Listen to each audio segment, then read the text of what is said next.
Broadcasting from London, Ontario, Canada. Welcome. I'm Kevin Bulmer. This is Journeys with the No Schedule Man, where we're celebrating and sharing the significance of our true selves and stories in an effort to connect, encourage, inspire, and empower each other as we all look to stand out, connect, and grow in the manner that we desire and deserve. I'm Kevin Bulmer. It's great to have you here. We're going to chat with Loretta Smith of Genesis Executive Management. You're going to see her and hear her. Well, if you're listening to the recording, the audio recording, you may not see her other than in your imagination, but the video you certainly will. And we're going to talk about what real leadership looks like today. This is going to be especially valuable to those in business. But as you'll find through the course of the discussion, leadership is not just something where we look at the people that make the rules that that we look up to. That's passing the buck a little bit, or maybe a lot. This is something that we can all take ownership over and bring into our relationships at home, as well as our relationships at work. I know you're going to love the conversation with Loretta. That's coming up in just a couple of moments. First, I want to just quickly introduce you to some people who are making it possible for us to be able to bring this kind of content to you in order to try to help you grow in business and in life. Connect One Consulting, my good friend Gord Fancher. If you're looking to expand your professional network, grow your business, find a new career, develop a support group, be more active in your community, help others in need, anything like that, give Gord a call or visit them at connectoneconsulting.com.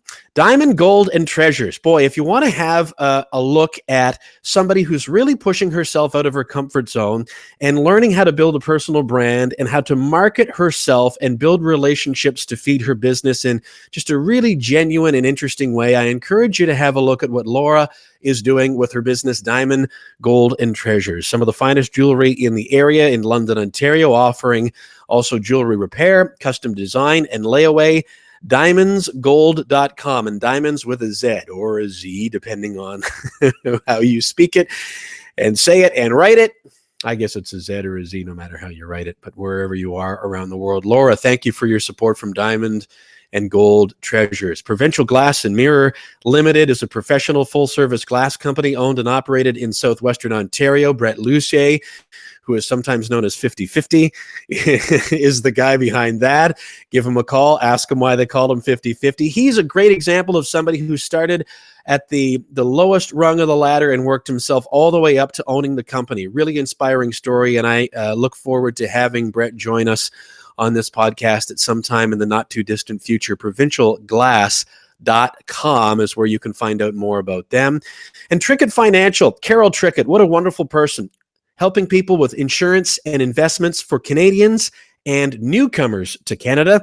You can find out more about that and about Carol at trickettfinancial.com.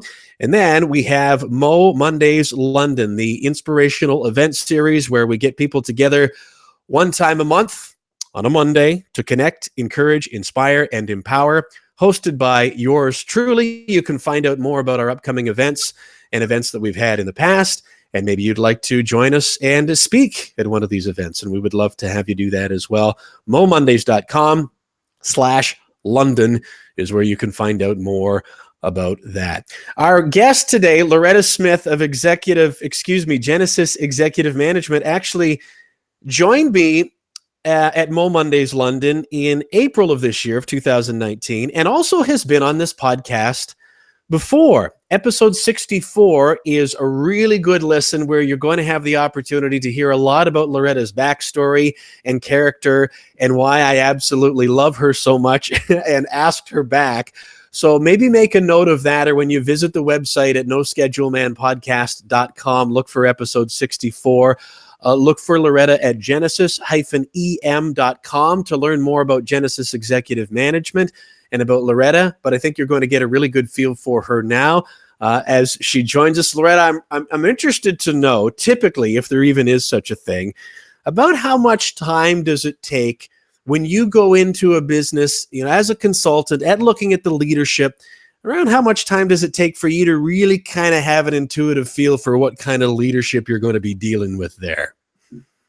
Well, first of all, thank you very much, Kevin, for having me on your program again. Yeah. I'm really looking forward to this chat.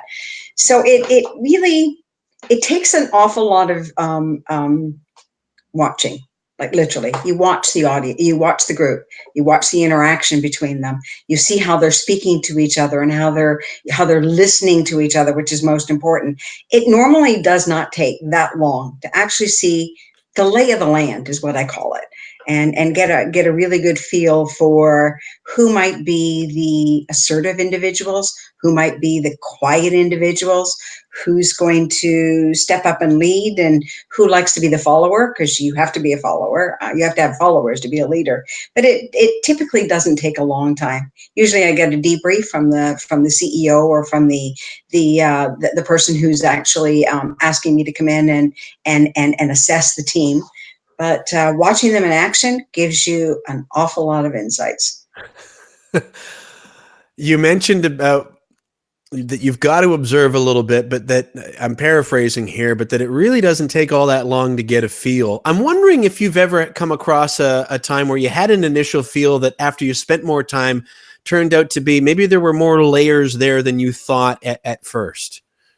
You know, I got caught up really early on, the quiet people in the room. Like initially in my career, when I started, assessing people and going in and working with organizations, the quiet people are easy to dismiss because you don't see them interacting, you don't hear them interacting with other people. And it was something that I always had to figure out, wait a minute, because it's the quiet people that are sitting back and thinking, and I should have known better. Like even when I look back on it now in my career, I work with a mentor who very rarely spoke first.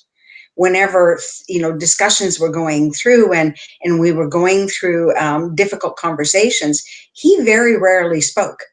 He would wait until everybody put everything on the table, and then he would sit back and he says, "So let me get this straight." And it was in his paraphrasing everything that had taken place that you realize, wow, he was quiet, he was observing, he was watching. And it is in those time frames that you sit back and you really see and hear what's going on. So never underestimate the quiet ones in the group, because they really can pack a wallop of understanding into what's really going on. And those are the ones that you have to engage. That's really interesting, I think, to hear you share. I've been exploring recently what I call the power from calm. And the context there is that I don't mean to be self-critical, but I realize, Loretta, something about myself is that I've always kind of felt like I needed to ramp myself up. And I do get kind of overly excited and rigid and a somewhat intense energy. But at some point along the way, I realized what that was taking out of me, sort of the ebbs and flows and energetic crashes.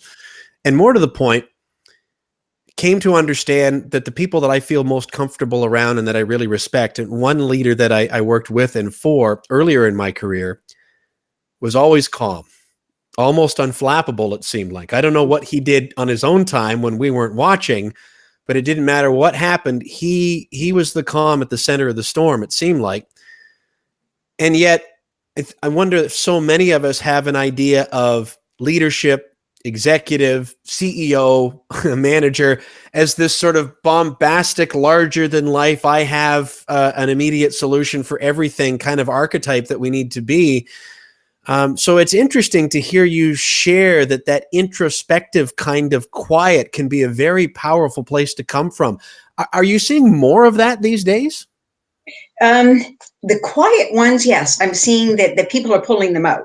And I know I certainly am. I'm pulling out the comments. When you're dealing with somebody who is, goes into a meeting and says, we have a problem, here's what the problem is, here's what I think we should do, and then says, what do you think? And then they're puzzled by why no one is actually saying anything. That's not leadership, that's dictatorship. Why would anybody put something on the table, or put a question on the table, when the leader of the group has already told them exactly what's going to take place? So there's no engagement. Why would they risk? And I think that there is it's the lack of psychological safety in the workforce to be able to say, well, I'm going to say something that's different than what the leader of the group says. I'm going to make a suggestion that's different and maybe off the wall than what the leader of the group has already said, that this is the direction that we're going to go in. Why would I risk my career? Why would I risk all of it? So But it is like, especially in, I think in true leadership, you're seeing people saying, wait a minute, just this is a problem that we have. Here's, and I know that you have expertise. So what do you think we should do? And then just start putting things on the table and layering it up and asking questions and allowing your people to ask questions. That's leadership. And that's the way to actually get the quiet people who have likely sat back and thought this through many more times than you have, because they're right down on the ground floor. They're right in the heat of the fire, and they've figured things out. That's how to get them to start talking. And I think we're seeing that shift. It was at the time that the book Quiet came out, and my apologies, I can't remember the author, but when that book came out, that's when people started realizing that, wait a minute, we got to pay attention to the people who are not always, oh, pick me, I have an answer, or just barge in and have an answer. So. Something that you said earlier reminded me of another. I don't think it's a book. I think one of the books is Start With Why, but it's that author, Simon Sinek. Isn't he one of the ones that's known for saying leaders speak last? Absolutely. How Absolutely. how true do you find that to be? Oh, absolutely true. Like, I know that in sales, like they always talk about, when you're training salespeople, when you're salespeople know that he who speaks the most loses. So it's waiting for the pause and waiting for the other person to gather their thoughts and being able to, put something else on the table that you can work with. So the same framework works in leadership. He who speaks the least and he who speaks last. It was something that's been going on for such a long time, and the leader's last comment should be, a paraphrase of what's gone on. So, Joe, you put this on the table, and that's a really good idea, and it blends with what Mary put on the table. And how can we make? And then it's asking questions of how can we bring those two ideas to a fruition? And it's the continuation of the discussion. And that's something that, quite frankly, the first mentor that I had in business, that's what he did. That's what he taught, and it left me paralyzed. And I can't think of a better word for the next time I went into another organization, and I realized that's not normal, because normal is the leader will tell you what to do. And everybody sits back and waits to be told, because why would you have an opinion? And it left me really puzzled. And even in a consulting world, it still goes on. That's not leadership. That's mediocrity. And that's dictatorships. So think twice about when you speak, how much you speak, what you're actually saying. Are you asking more questions, or are you telling people? And you gain a lot more insights if you ask questions. We've talked in some of the conversations that we've had prior to this discussion about what you've called the two main jobs real leaders have. And I'm asking this from the standpoint of somebody who is looking to build and grow his own organizations, and is not questioning, but aware of his own ability and need to grow as a leader. And so thinking about this coming up as something that I'm going to need to be aware of, or offering to other business people that may be watching or listening at this time, what would you describe as, to make it real simple, what you've called the two main jobs that you think real leaders have? Well, the number one is to make sure that your people go home safe at night. And I don't just mean that they're physically safe, although that is included, but they are psychologically safe. They haven't been beaten up at work mentally, and they've had an opportunity to say, to actually speak truth to power. And to be able to embrace that atmosphere where it's okay to ask, why are we doing this? Like, what's the goal? What's the mission that goes through why I'm doing, and what's what I'm doing immediately right now? How is that going to have any impact on the ultimate goal of the organization or the project or the process? So making sure that your people go home safe at night, at the end of their shift, that's number one. Number two is that you have to know yourself and your mission well enough that you can communicate it clearly. And I think that's where a lot of people get into mixing things up. We tend to think that people know by osmosis what we're trying to say. And I do an exercise where, it's in my head, when I go through an exercise, it's perfectly clear what I'm asking people to do. And yet, when I ask the people to show me a results, and it's just this drawing that we do, and when I ask people to show me the results of the drawing, it's nowhere near what I had in my head. But then I go back and I say, well, here's what we're doing. We're drawing a house. Now, let's start the drawing process. And my drawing process is draw two parallel lines. Now draw two vertical lines now. And it is the directions as to how you draw a house. Or somebody else that I know uses, you're drawing an umbrella. And you're giving all these innocuous instructions. And in your head, you're clearly, asking them to draw an umbrella, but you haven't made it clear. So the number two thing that a leader needs to do is to make sure that they're communicating clearly. And if they haven't communicated clearly, that people have the ability and the psychological safety that they can come back in and ask you questions. Well, what did you mean by that?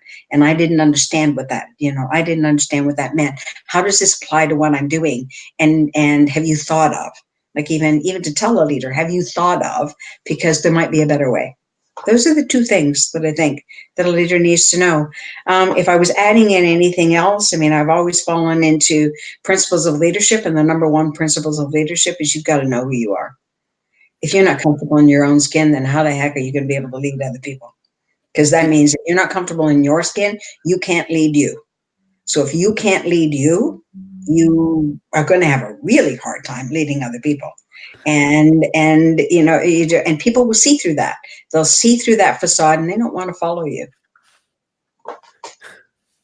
See, there's so many reasons why I love you, Loretta. One of them was that you just went where I was going to ask us to go next on the two main jobs of an effective leader: making sure that your people go home safe, know yourself and your mission well enough to communicate it clearly, and that piece, know yourself. And so I wondered about how the second main job, knowing yourself and your mission enough to communicate it clearly, plays into the first one about people going home safe. About how much is it in the individuals, the team members' responsibility, I guess in their own individual leaderships, for them to know themselves and be able to communicate that, so that the leader, who must also, I think, provide that safe environment for whomever that is to come out, but so that the leadership knows what they want, as opposed to just trying to dole out the same motivation to everyone when their values or what they value in their work or their life may in fact be different. But where does that responsibility fall, in your opinion and experience, on the individuals of knowing themselves for the benefit of the group? Well, that falls with each one of us. Like, we own that, like as an individual. If you're in a situation and you're being asked to do something that doesn't really fit to the process, and you have an idea that there's a better way to do things, or that it is against your values or principles, or sometimes people are asked to do things that are against the law. It's up to you as to what you do with that. If you just meekly go along and do that and continue on, then you're showing the people who are looking at you as a role model that, well, we just keep our head down and we just do what we're told. And that's automation. That's not a structure of leadership. It's not where you're bringing in people into the fray. You might as well have robotics do this, because they don't have a thinking process. They're just programmed to do things. I've been in more than one environment where it seems like that's what the organization is striving for. Every possible contingency, having a policy in place before it can even arise. And to me, it arrives often at a rather inhuman result. Yeah. Yeah, you're trying to cover up for every single angle of what might happen. So, the policymakers are typically the human resources department. So, well, this might happen, so let's put a rule in place. Let's slap a rule in place. But let's not allow people to actually, build a culture within an organization where that would never happen, where people would know this is acceptable, this isn't acceptable. And it's based on character. It's based on the culture of the organization. If you look at cultures of organization where people are allowed to show vulnerability, where they're allowed to show courage, and it does take courage to speak truth to power. and there aren't any consequences. I mean, I think in analogies, man, how many of us have sat in a boardroom where we've watched somebody berate somebody else for something that they've said in the meeting? And you know exactly what's going to take place. Everybody else puts their head down and hopes Yeah. like heck they're not going to be next on the docket. So the next time you go into a meeting and something controversial comes up, what are the chances you're going to put your hand up and say, excuse me, but I have a better idea? Or have we thought of? And that's zero. And that's the culture that that leader of that meeting has established for that meeting process, that organization. And they set the tone. So if you want something different than that, then you have to set the tone. And the tone is that when somebody says something that causes you to pause and say, you know, and some of us might have enough hubris in us to say, how dare they actually question my thought process, and swallow that and say, tell me more about that. That's setting the culture for your group to bring forward more courage, bring forward their own vulnerability, bring forward their own drive, and it opens up a completely different tone within the organization. So it just it's up to us as to what we're going to do. And people get stuck. And I know, like I do, you're stuck in an organization and you know that you can't say anything, because if you say anything, the leader's going to squash you, and that means that you could get fired, and you've got a mortgage and you've got car payments and the kids are, you know, registering for hockey. And, you know, I mean, like we're in September now, so everybody's registering for everything and money is going to be needed. And this is not a good time to lose your job. Like, that's really unfortunate to be in that situation. It's up to you, and it's up, you know, to each of us individually to decide, can I live with this? And how can I show my true character in other means? Or can I live with this for a period of time while I find someplace else that will actually value me more than this organization is valuing me? When I hear you sharing about people like that, I'm thinking about disempowerment, and Absolutely.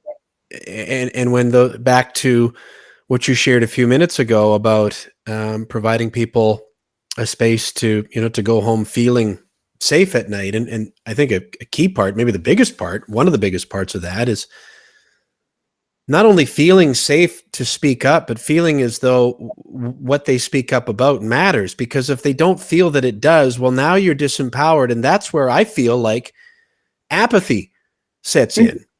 And if Mhm. apathy has set in with your organization, the people may show up in the morning, but if they're apathetic, you're screwed, Oh God, aren't you've you? got robots showing up, and you're paying them to show up. You're not paying them to think, you're paying them to do exactly what you want them to do, which can hamper your organization from growth.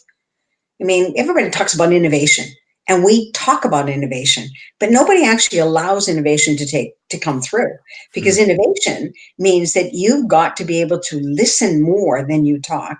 You have to be able to feel, oh, you have to have that premise to be okay with being challenged, that your thought processes are challenged, and wanting to learn more and more. I mean, my God, you got to be curious. If you want innovation to take place, you need yourself to be curious, and you need to allow curiosity to come through in the organization. Well, what would happen if we did this, and what would happen if we did that? I mean, Kevin, you know that like I really cut my teeth. Like I was a lobbyist for 12 years, and I lobbied on the national front, and we were always against, you know, I mean, we were asking for money. Like, that's what lobbyists do. You're asking for a position from a government who consistently comes back and tells you that they don't have any money. So you're consistently batting your head up against the wall. But we went into what we used to call was a war room. And it's, well, if we say this, they'll say that. And if they say this, then we'll say that. And we had it all figured out, like all the contingency plans that were in there. And we were allowed to do that until we got to a consensus as to what the policy was going to be, what the framework was going to be. And it isn't any different in business. When you want innovation in your organization, you got to play the what if game. And it literally is this game that can go on until you can get to a consensus. And it's sort of like, you know, like your version 1.1. Hmm. And then as you're going along and you realize, well, maybe this one we can tweak a little bit. So you got version 1.2 and version 1.3. and you go forward. But it allows people to say, I've got a better way. I think there might be something else. And what's if we engage other people? Like Kevin, I work with an organization just a little while ago that manufacturing was not really doing anything because they were waiting for engineering to hand down the designs of what they wanted manufacturing to build. And engineering was of the mindset, because the leader within that organization believed that nothing goes down to manufacturing until it's perfect. And you sit back and you think, on so many fronts, that's such an erroneous thought process, because manufacturing can come in and look at engineering and say, we can or can't build that. And you might think it's perfect because in an engineering drawing, it's perfect. However, we don't have the tools to build that. Or have you thought of doing this and engaging people? And you have a team. When there is that psychological safety within an organization, that people can actually cross silos. In the organization that I'm talking about, they had an engineering silo that was firm, a manufacturing silo that was firm. And that organization had a very dictatorial leader in the organization. Here's the problem. Here's what we're going to do. Off you go. You get it done. There's lots of, as they talk about in lean, that's muda. That's wasted money. That's wasted time, wasted energy. And it's sad. And it happens all the time. So, yeah, if I wrote down, maybe if apathy is the price of fear and control, then what are we looking to create control for? But then you don't want to get lost in the sea rudderless because you're trying to accommodate everyone and everything. At the end of the day, or maybe at the beginning of it, at some point in it, somebody's got to step up and make a decision. We can't go round and round forever. But I wonder if maybe this comes down to the difference between what I'll call rules and values. Mm-hmm. So if you know what your values are and are not inside an organization, can that be kind of a guiding sense, a set of principles to, okay, well, this is for us or this isn't, but to allow yourself to be able to have a discussion about different contingencies or innovations or things that you're sharing with us, but not go on and on and on chasing your tail forever and then getting stuck for the sake of collaboration and inclusion, because that'll keep you from moving forward too. Yeah. Well, but it always comes down to, what's the mission? Like, what are you trying to accomplish? Yeah. At the end of the goal, what are you trying to accomplish? And when you think that you're going on and on and on and you're not reaching any consensus, and you start asking questions, how will this get us closer to the goal? And you'll be really surprised as to how many times that, oh, okay, well, that's not relevant anymore. So let's backtrack. Let's go back to where we lost relevance and where we lost that attention, within the group, and where we can gain back that engagement of everybody. So, because people disengage when someone's going on and on and on, and it has nothing to do with what it applies to the goal. You can see the glazed eyes. You can see people doing, the iPhone prayer, where they're all checking their iPhones or scribbling or doing something. The iPhone prayer? I've never heard that before. Oh, somebody has their iPhone in their lap, and they're just like, literally, they got their hands together and away they go. They're checking their iPhone. Yeah. But it becomes this, if you want people to be engaged, then let them have that opportunity of calling someone out and saying, how does this apply to our mission? And consistently put up on the board, this is the mission. So our mission is to gain 2 more clients this week, or our mission is to get that project to stage gate, whatever. Or whatever your mission might be for that day. Our mission today might be to finalize the tax return, or to finalize the financial report so we can hand it over to whatever it might be for the day. How does what we're doing at this very moment apply to that mission? And if it doesn't, let's put it on the back burner, because let's move on. And there has to be that ability to be able to move forward. And when you talk about making decisions, we make decisions all the time. But people who stall decision making, that's a journey to nowhere. Like, make a decision. If it's the right decision, keep on that course. If it's the wrong decision, course correct. because no one ever said that it was actually, the decision was cemented. The one thing that I found when it comes to decision making is that it's the lack of sense of urgency. Like, how much is this costing us not to make a decision? And if it was your money, like not just the company's money, if it was your personal money that was on the table because you haven't made a decision, how long would you stall that decision? Or would you just decide and move forward and course correct if you have to?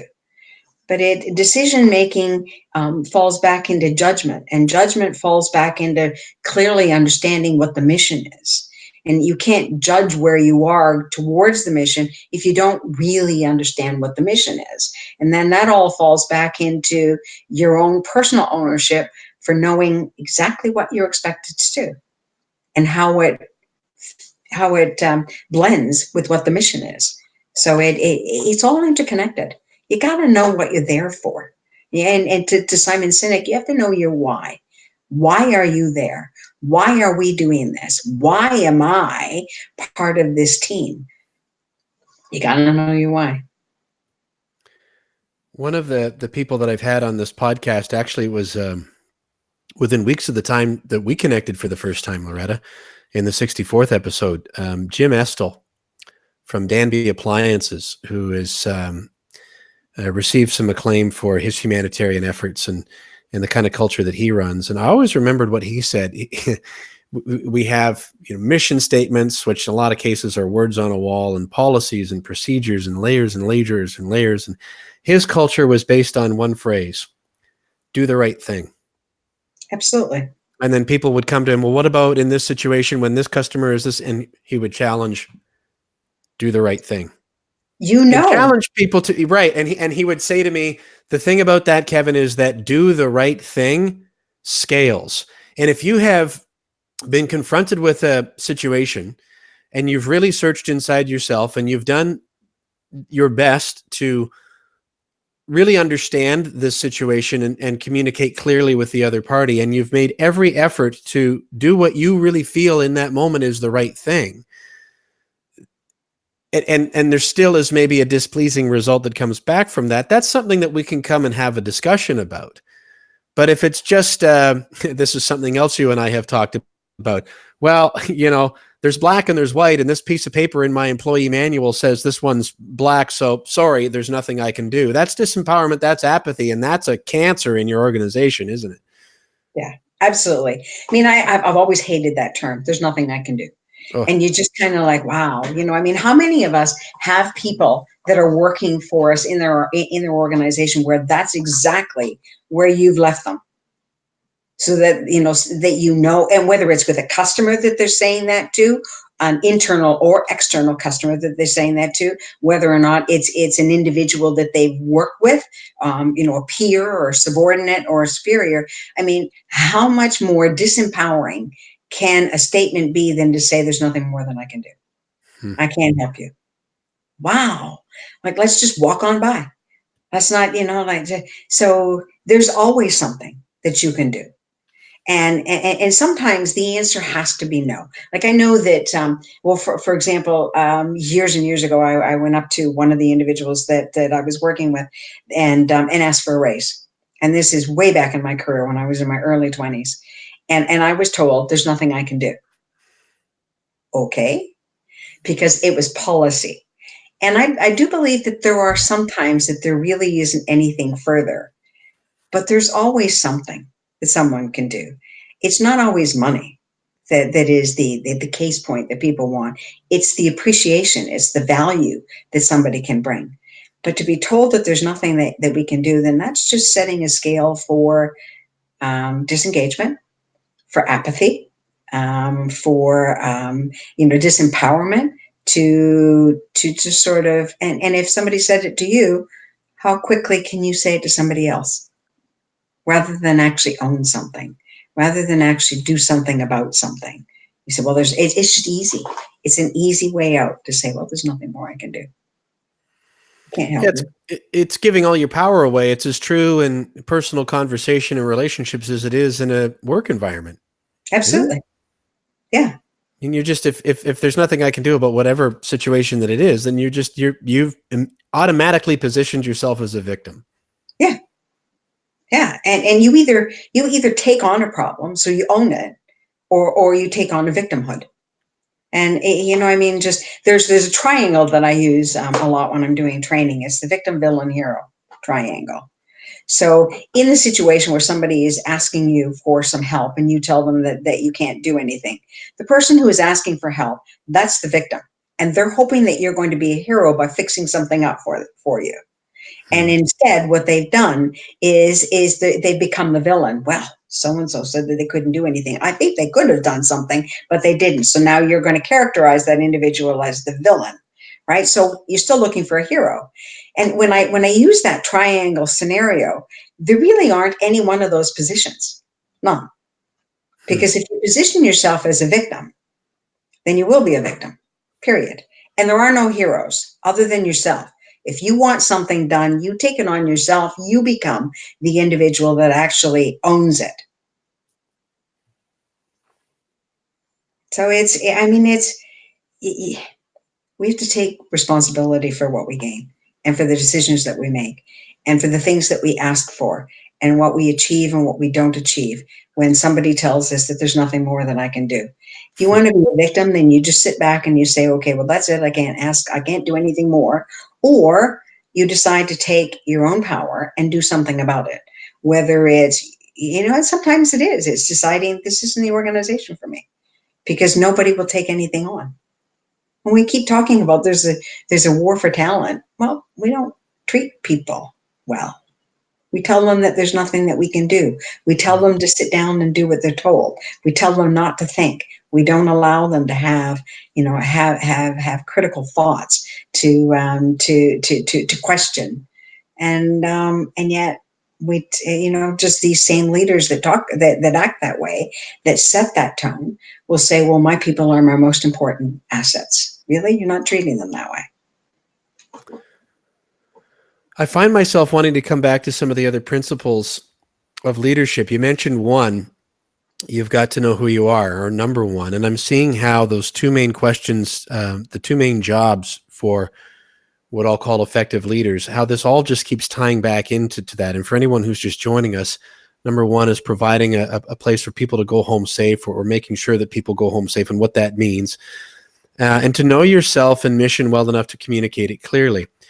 But before we go into the principles, if we even choose to, here's something else that rattling around that I'm wanting to ask you, Loretta, listening to what you've just shared over the last couple of moments. Because you said earlier about in order to be a leader, there must be followers. Can you be a follower? Because on the context of that, we all need to take, I think, to some level, ownership over our own experiences and mindset, and whether we're positioning ourselves in that victim, villain, hero triangle and all of those kinds of things. Can you be a follower and still be a leader in some sense? Yeah. I mean, because you've actually chosen to do something. Like, absolutely. I mean, all of us have found ourselves in positions where, and it may not be that you're following an individual. You may be following a mission. You may be following the ideal of what needs to be done. So if you're in a situation where you're number two to somebody who's in a leadership position and that person's not stepping up, then you have a choice to step up for the people who are responding to you, who are reporting to you. So I think in stories. So there was an individual. There was a time in my career that that I was in a position where the individual that I reported to didn't lead at all. I mean, it was kind of like, here's what we need to do. You go figure it out, and off you go. And anything that went wrong was never their fault. It was always your fault, and blame was everywhere in the organization. So very, very frustrating situation to be in. But I knew that if I didn't do something, then the four people who were reporting to me were going to be rudderless as well, because I was rudderless. All I knew was if I could stick to the mission, if I could stick to what was being asked to be accomplished, then I could lead a group of people to an outcome. But if I shirked that responsibility, then the people that were reporting to me had no one to follow either. And they had no direction to go through. So you step up and you become a leader. Did I follow the person I was supposed to? I followed the mission. I followed the outcome. But I knew that, at that point, there wasn't any point going in and doing reports as to where we were, because the person couldn't care less. It was just like, literally, I always felt, and I only worked with that individual for 4 months, but I felt very much like the designated job that I took on was make him look good. That was it. And we know lots of people that are in situations like that. And then when the mission gets accomplished, that other individual takes all the credit. And it happens over and over again. So, I always talk about, like, Ted Turner used to have a saying on his desk, and it was lead, follow, or get out of the way. And I remember seeing that years and years and years ago. And that means something different to everybody. And it means something different in different situations in your life too. What it means to me overall is, if you're in a position to lead, stand up and lead. Because people are expecting you to do exactly that, lead. If you're in a position where you have to follow, then that's okay. You can follow, but make sure you're following a leader. Because if you're following somebody who's rudderless, you're rudderless too. So make sure it's working. And to me, the getting out of the way, if you're not in a position that you can follow, and you're not in a position that you can lead, maybe the best thing that you can do is get out of the way. I've been there. Yeah. We all, and that's where, when you talk about when you talk about values, like, if your values are being compromised, time to get out of the way. And I know that that's hard. There's a colleague that I work with over. He's an executive in residence at Ivy as well, and the saying was, I thought it was beautiful. He always talked about, that if you're going to live your life, your personal life, your business life, based on character, like your values, your character, then you better fix your relationship with money. And you do. And it's really hard, because if you're in a situation that your values are being compromised and your relationship with money is not okay, like, and I know that it depends on what stage of life that you're in. If it's your first job, you just came out of university, you got student debts up the wazoo, your relationship with money is pretty precarious. So what do? And how do you choose, still based on the values that you have, what the right thing for you is to do? And most times when I've talked to individuals that are in that situation, they choose to live their values. It may not be as blatant as consistently speaking truth to power, but somehow or another gathering the people that that you can accomplish with around you, and working something through together, and still coming through. It's a difficult situation. It really is. It's, when it comes back to making sure that your people are safe as they're going home. I've coached a number of people where the first phrase is, my spouse is tired of listening to me complain. And it's not complain, it's the ranting about what went on at work. Well, just what's going on at work is not speaking to your values. You've got decisions to make. What do you want to do? How do you want to handle it? How can you protect yourself? How can you sort of muster yourself up so that you can actually live that life and still maintain your values? I was going to ask you how much vulnerability you think a leader can show and still be an effective leader. Oh, that's a really, really interesting question. And I'm going to go back to something that I read through Brené Brown. You know that she's the vulnerability doctor. She's the shame doctor. And she asked the question back. So I'm going to ask the question back. Tell me one thing that you've done that you thought took a lot of courage. What have you done in your life that you thought took a lot of courage? Are you asking me, Kevin Bulmer, now, or is that like in the... No, well, that's the question that she asked. So if you wanted to answer that, just now think about it. Whether it's I can answer it, and I can answer it in the context of what you've just shared. It was leaving the last job that I had, which was in a corporate telecommunications company, where I just, and I would talk to my leader, my direct manager, whom I loved and still love and respect. And actually, the hardest part of leaving that was how much I love and respect him. When you have a good leader, you want to keep them close, but the my values and the way that organization was being run did not match, and I knew I had to get out of the way. And it took about a year. Yeah. It was about a year past me going out into the parking lot and crying in my car, Loretta, thinking I can't do this anymore. But through the relationship with money and self-worth and am I ready and what's the right time and all of that kind of stuff. So the answer to your question was, it was a couple of years ago from the time that we're recording this that I jumped out of the plane hoping that I could build a chute on the way down for the sake of my values. That was scary, but I did it. Therein lies vulnerability, because all through, you said it took you a year to get to that point. And during that time frame, it was probably thoughts that would go through your head would be, because I've been in situations like that myself. What's wrong with me that I can't handle this and everybody else seems to be doing fine with it? So you start beating yourself up about it. Or like, just like, maybe I should just, buck up and just get with the system and stay on board. And oh my God, I've got this payment to make. And what's if I never get another job again? Because you always go to the most darkest side when you're in there. All of that is vulnerability. And there's nothing wrong with showing that fear and that vulnerability that's going to take place. I mean, I've watched people cry. Like I've watched senior leaders cry because they're so passionate about what needs to be done and the work that they're doing and the gratitude that they have for the people who are giving, like 24/7 to be able to help you accomplish something.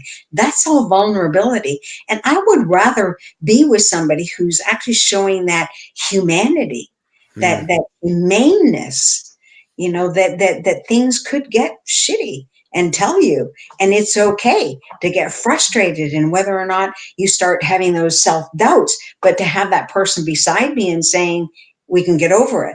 Like, there's the word fear, to me, like, I use it as an acronym, and it can mean one of two things, whichever one you choose it to be. And the first one is forget everything and run, which most of us choose. And I've chosen that too, and thinking, oh my God, I'm getting out of here. Exit stage left, right? Or the next one is face everything and rise. And that's the hardest one. You're in the midst of a really, really tough situation, and you can choose to rise. And in that ability to rise is vulnerability that's showing up. And you're asking people for help. I mean, how easy is it for any of us to ask someone for help? I don't know about you, but I'd rather just like put a pin in my eye, right? Like than to just kind of like, wow, I'm struggling here. I need some help. So we don't allow that. But if you as a leader can go up to your people and saying, you know what? We've got a client who is 365 days late in payment, and I'm not sure that we're going to get paid. And I just, things are pretty dire in the company. Say, I need your help. Or, and we've all faced something in our life where we've needed help. Yeah. And vulnerability is, I think it's something that we all have to look at and say, I can step in there. Because if you've ever, and we have stepped in there without knowing, if you've ever done anything that took courage, you've walked through vulnerability to get there. The first time you got on your bike and you started riding a bike when you were a little kid and you fell off, it was easy as a little kid to get back up on the bike. But you walked through vulnerability because you knew that you could fall, but you were counting on somebody being there. And it isn't any different now. Got to find like the military talk about having your six, who's got your back. And I talk about that when we talk about vulnerability, is that it's easier to take that walk through vulnerability when you know that you have somebody that's got your back. They'll pick you up, they'll put you back on the bike. It's really becoming clear how all of this relates back to everything we've talked about so far. For anyone that's watching or listening, said, "Well, Kevin, you mentioned the principles of leadership 5-10 minutes ago, and you keep not addressing them." I haven't forgotten, and we will. It's just I love how these conversations evolve organically. And before we get to that, I wanted to ask about leaders on top of leaders. Maybe I'll give a context to that. I'll go back to that situation I was describing earlier that I was in, where I did not feel a match with what I perceived to be the values of the corporation. And I would talk with my manager about this. I said, I'm not suggesting that it's wrong or that it's right. It is. But I feel it's up to each of us as individuals to make the decision of whether we're aligned with that or not, or whether we want to be a part of that or not. And I felt, back to one of your earlier points about providing the people with a space to go home safe and feeling comfortable and trusted. I trusted him and felt like it was part of my responsibility to be open with him, vulnerable, if you want to call it, and to say, like, this is what's going on, but I'm not comfortable with being a drain on the team. Let's discuss this. And we did, on a regular basis for several months, try to work through things. But the situation was that I would say to him, I'm not okay with the grander scheme, but I'm more than okay with you. Yeah. I mean, I love and respect and always will this particular person, but the greater context wasn't going to be for me. Now, he, on the other hand, was in an interesting spot. And this is, I guess, what I'm getting at is, had made the decision, back to what you're talking about the mission of, no, this is the place that I'm in. And to be in this place, that means that I've accepted, I don't always agree with or find a value match with some of this other stuff either, Kevin. But my role that I've accepted as the leader that I am is to find a way to make this work here where we are with what we've been given. It doesn't necessarily matter whether we like what we've been given or not, but it's what we've been given. And so if you're going to be in the room with me, you're either helping me figure out how we achieve that mission, that goal with what we have, or not. But that's a really interesting dynamic in that person was our leader, but then there's a hierarchy of other leaders that we didn't necessarily respect or like or even find a value match with, but we could still go into engagement with him. How often do you see I don't know if I want to say a conflict with that, but I gather you get what I'm getting at here, especially in a large corporate environment where it depends on what floor you're getting off of, how a good leader can stick handle that dynamic. Yeah. Well, that's the true testimony of a leader, being able to stick handle, because some people will just say, well, I can't do anything about it. It's just the way that it is. And I'm sure that in other floors, that's exactly what the other leaders may have said. The one that you were reporting to chose a stance, and he chose to lead. And he chose to lead under all of the circumstances that he chose to embrace the circumstances that he was surrounded by. And he made the best of it. And he made the best of it so that, quite frankly, the people that reported to him went home safely. And whether or not, Kevin, you didn't agree to the overarching mission or the overarching direction or leadership of the people that were above and beyond, but that person in the middle stick handled things for you. And there's a lot of that. Like when people talk about culture, and they talk about culture starting at the top of the organization, you want to really know where the culture of an organization sits, go right into the center of the organization, because that's where it really is. And whatever the culture of the organization is in the center, up and down, that's how it's being trickled down. And it may have several different versions of a culture of an organization until you kind of get into something that's either muted down or elevated up, because the recognition is that the person above them doesn't have, great corporate culture. And it goes on from there. But everybody has a choice in what they do. There's a really great quote that I use from Viktor Frankl, and it's it's basically, I'm going to paraphrase it: stimulus to response. Something happens, and then you have a response. There's a space in between that time frame of a stimulus and a response, and in that space there is your power, and it's your power to choose. choose whether or not you're going to stand up and lead, whether you're going to adhere to your values, whether or not you're going to be able to maneuver things so that you can actually adhere to values and still maintain, the proper response that the organization is looking for. But you have a choice. And that choice is all up to you as to what you do. So whatever takes place, like somebody drops something, to you deciding as to whether or not you can pick it up, or you can walk on by. Or somebody gets berated in a meeting and you're watching it, that's the stimulus. And either you decide that you're going to do the iPhone prayer and hope like heck nobody's gonna pick on you, or you stand up and you say, that's inappropriate. Or you stand up and you say something that combines with what the person is who is actually standing up, who may actually be saying something that you've all talked about in the whispers in the hallway, but that person is the only one that's got the guts to actually say it to a leader who is now yelling at them. So you have a choice: stimulus, response. You get to choose. It's interesting. I'm envisioning you going into environments where, on occasion, there may even be some times where some of the team members are at that apathetic, there's nothing I can do stage. I wouldn't imagine that every situation that you're brought into is at that point. But am I correct in saying that there are at least some where the situation has deteriorated to that point? Yeah. And as you watch it, I mean, as a coach, you go in, and when you're in one-on-ones with the individuals, you start asking, like, what are you afraid of? What's stopping you from saying something? So what's it like when you can enter a situation like that with a leader that finds him or herself in that kind of a position of having lost the trust and the perception of safety of the team, and seeing them turn it around?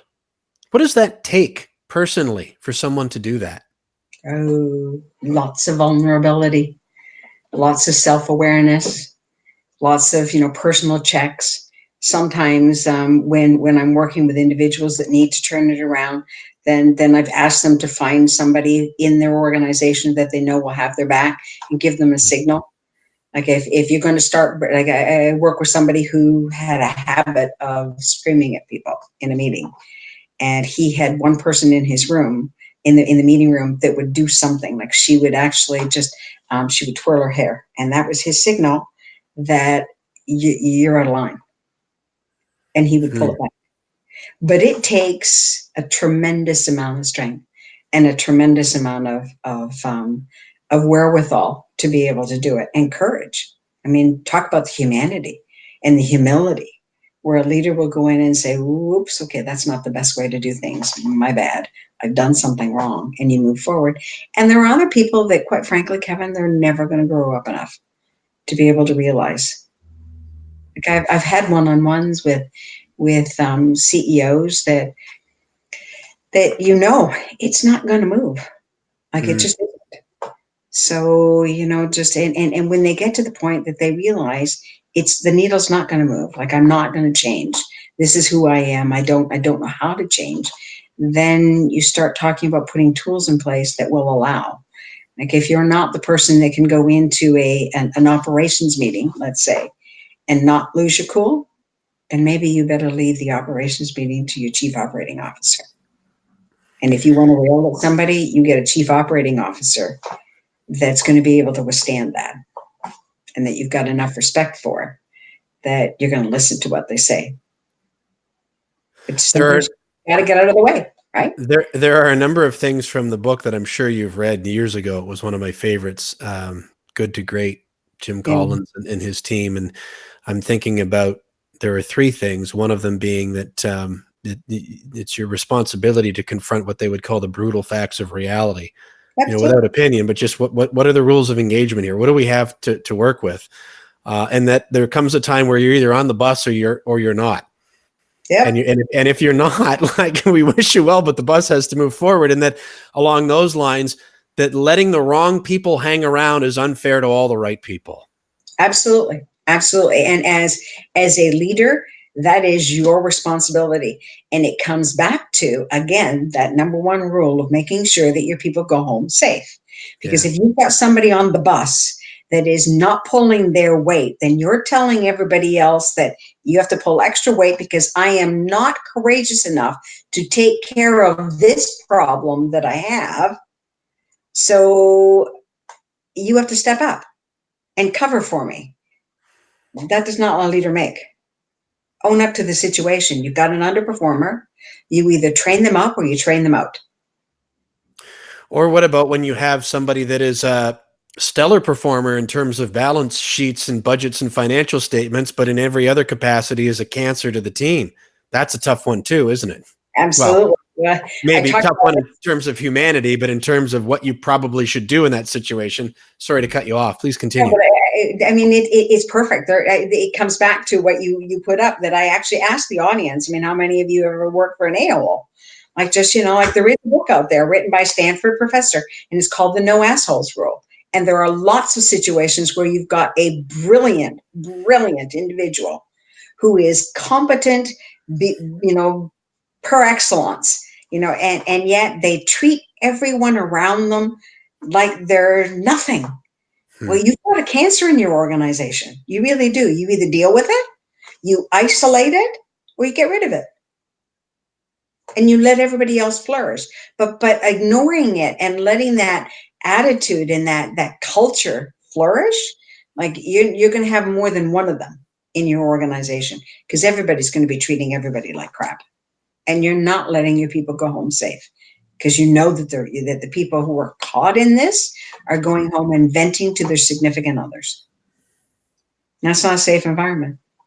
No. And that brings us kind of back to where we started, and let me fulfill my promise now, where I was going to ask about some of the other principles of leadership. And before we wrap up this conversation, you gave us one: you've got to know who you are. What are some of the other, I'll call, foundational principles of leadership that you've always got in mind? Clear and concise communication. Like, everybody on your team needs to know what needs to be done, why it needs to be done, what their part in this project or in this process is. So clear, concise communication. You need to elevate your team. Like, you can't knock them down all the time. Like, when you have a failure, you need to find the lesson that's in it. So don't knock them down because the group has failed. There is no bad team. There's bad leadership. There is. So it's elevate your team. Be clear about the end mission. And understanding what the bigger picture is within. There are anybody who wants to know, anytime you look up principles of leadership, the military ones, the Navy SEALs have principles of leadership. Special Forces have military principles of leadership. I don't think that it's been really embodied within the business world yet, but I think it should be. A lot of the work that I do I do partner with ex-military, Canadian and U.S. military individuals, because that is leadership par excellence, and it all is applicable to business. So, the main ones that you want to know really are: elevate your team, know yourself. First of all, know yourself, strengths and weaknesses, and tell your people what your strengths and weaknesses are. And always make sure that you have somebody in your team that can augment your weaknesses and that you can augment their weaknesses. Elevate the team, clear and concise communication, and understand the mission. On the understanding the mission and the military references, one of the books that I recently read was Shoe Dog by Phil Knight. Have you read that one? No, it's on the list though. Yeah. I think you'd really enjoy it. It sat on my nightstand for a year before I finally picked it up. Funny how that happens. But he mentioned several times about how he was a real enthusiast when it came to reading about war. Yeah. And the analogies of that and strategy and mission as it related to business. Not to be grim about it in any form at all, but to have a stated mission, to know what we've got to work with, regardless of what we might like for the situation to be. These are the realities of engagement. How are we going to accomplish this objective? Yeah. I would imagine that would make you sober real quick. Absolutely. If people would think in the business world, maybe not, life and death, because military, it can be life and death. But if you look at it between life and death of your job, just if you're costing the company money and more money than they're actually making, then, for having you there, they don't need you. So, you own the job that you have.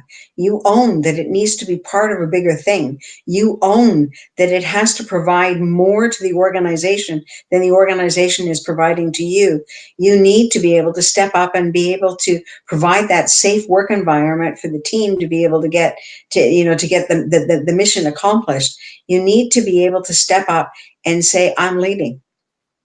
And it doesn't mean that you have to lead other people. It's just, I'm leading with my values. I'm taking a position. I know who I am. I understand my strengths. You ask me to do something, it's not in my wheelhouse of strengths, but I'm going to say, you know what? But Mary is better at this. Or I'm going to ask Mary to help me so that together, why fumble through and do things? Like, I have a lot of people who come up to me and say that it must be nice to be an entrepreneur, because I have been all my life. Well, what the main definition of an entrepreneur is, you got to know what it feels like to actually put payroll on your credit card. If you're not comfortable with that, you can't be an entrepreneur. And I'm asking you to be an entrepreneur, but I'm asking you to lead. Pay attention. Like, the money doesn't come from just anywhere. It comes from what you produce. And if you're not producing, maybe they won't need you anymore. Maybe it's time to follow or get out of the way. Absolutely. Absolutely. Loretta, I feel like we've barely scratched the surface on this. It's a fascinating subject to me because it applies to just every area, I think, of our human experience: effective communication, accountability, just how we show up in the world and what we create around us, what we allow ourselves to tolerate versus what we influence within the people around us. And I really hope that people will find some value in what you've said, because depending on what your perspective you're coming at this conversation with, I think there's a lot that you can take away both at work and also apply at home and your relationships, and even just in your relationship with yourself. I come up against this all the time about saying something that sounds as simple as knowing yourself. Ultimately it comes down, do you trust yourself? Absolutely. And I get a lot of rolling of the eyes sometimes at people. I'm supposed to have more lofty sounding 5 steps or secrets or systems or something like that. But so far I haven't found anything that escapes. Like, do you know who you really are and who you're not? And do you trust yourself? Because if you don't, that's going to be revealed. And I'm hearing that all through this conversation. So here's something that I know. I'm not the most brilliant person in the world. I have competencies in some areas, and I lack competencies in other. But one thing that I do know, and I can honestly say that I've instilled in, that my husband and I have instilled in all 3 of our children, is one thing that we all trust about ourselves is we can figure it out.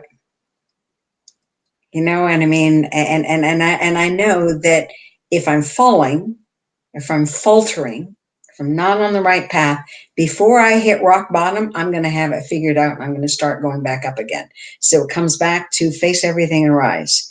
So take into consideration the real situation that I'm in. Like, don't sugarcoat it. Don't make a story about it. It is what it is. It isn't what it isn't. And the rest of it is the story that I'm building about it. But I already know that before I hit rock bottom, I'll figure it out. And that's the one thing that I can always rely on. For me, I trust that. I'll figure it out before I hit rock bottom. And another thing I know about you is that you're eager to help other people figure it out, as long as they're going to put some skin in the game and be accountable and not make excuses and get to the point of everything else that we've talked about. And I'd like to invite you to offer how people can do that, because I mean, I've collaborated with you on a speaking engagement. I've seen you on stage. I would highly recommend to anybody that's looking for somebody to deliver a talk on this subject that they reach out to you. I'm assuming that speaking is still something that you would enjoy doing, but I know that that's not the only way that people can benefit from your experience and from your passion and your purpose. Do you mind taking just a moment or two and sharing a bit about that, in case somebody comes across this that would like to reach out and... Yeah. So absolutely. So there are three main themes that I focus on, and one is speaking, and leadership is typically the topic that I'm asked to speak about. Although I have been asked to speak about recruiting because I've had that in my past as well, and it's more talent acquisition than actually recruiting. The two other aspects are coaching. I love coaching people who really want to make a change in their life. So I'm not a typical coach, and I tell my clients beforehand, I'm not your mom. So I'm not going to be the mom coach who's going to let you get away with things. Like each session, there's something that we're going to work towards, and then we start again. So there's homework with it as well. I love coaching though, because I love when people get that aha moment and they're accelerating their life and their career moving forward. And I custom develop training programs for organizations. Again, most of it centers around leader character. I've brokered other people to come in and partner up with me on the training programs. And as I mentioned before, some of the people that I'm partnering up with are ex-military, which brings a totally new flavor to leadership training than what anybody else is offering. So those are the three main factors of what I do. I'd love to be able to hear from you. You can reach from me at Loretta at genesis-em.com, and hope to hear from you soon. Loretta, you're one of my favorite people to talk to. I'm so grateful for our friendship. I'm so grateful that we've connected. And thank you for this time. I look forward to many more conversations, but there's a lot in here that people can apply in their lives and in their businesses that's going to help. Thank you for being who you are and for being willing to share yourself with me and anybody else that comes across this. I really am grateful, and I appreciate you. Thank you so much. Well, thank you, Kevin, very much for the opportunity, and thank you for the vulnerability that you showed today and allowed me to show as well. It's always a pleasure chatting with you. My pleasure, Loretta. It's Loretta Smith. And again, I'm going to encourage you to go and listen to episode 64. I say listen because that's when we were still doing audio only podcasts. Now we're taking a crack at video and audio together.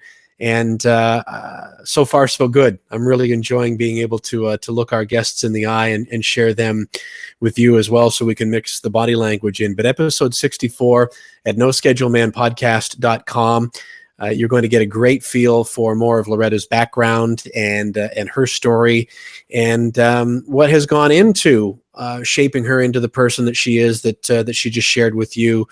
And how she came up with so many of these skills and the views that we've been discussing here over the last little bit. That, along with every other episode of this podcast, is available at noscheduleman.com. Just click the podcast page or go directly to noschedulemanpodcast.com and you'll find it there. While you're on the website, make sure to sign up for a free email newsletter. That way we can notify you of future episodes. My online personal growth support community, you can access from there as well. It's called the Turtle Tribe. It's free to email subscribers. We've got people in there from around the world that we're all working and encourage each other as we look to stand out, connect, and grow. Their blogs and videos, and basically me flapping my lips on a bunch of other things. How's that for a for a sales pitch there? I want to say a sincere thanks also to Connect One Consulting, Diamond and Gold Treasures, Provincial Glass and Mirror, Trickett Financial, and Mo Mondays London. Wonderful businesses in the London, Ontario area who have made it possible for us to create and share content like this in an effort to help uplift through an example of continual growth and help you hopefully build the business and the life that you most desire. I'm Kevin Bulmer. I want to thank you on behalf of Loretta Smith again for joining us here today. I hope that you'll subscribe and join us for future episodes and dive into the back catalog.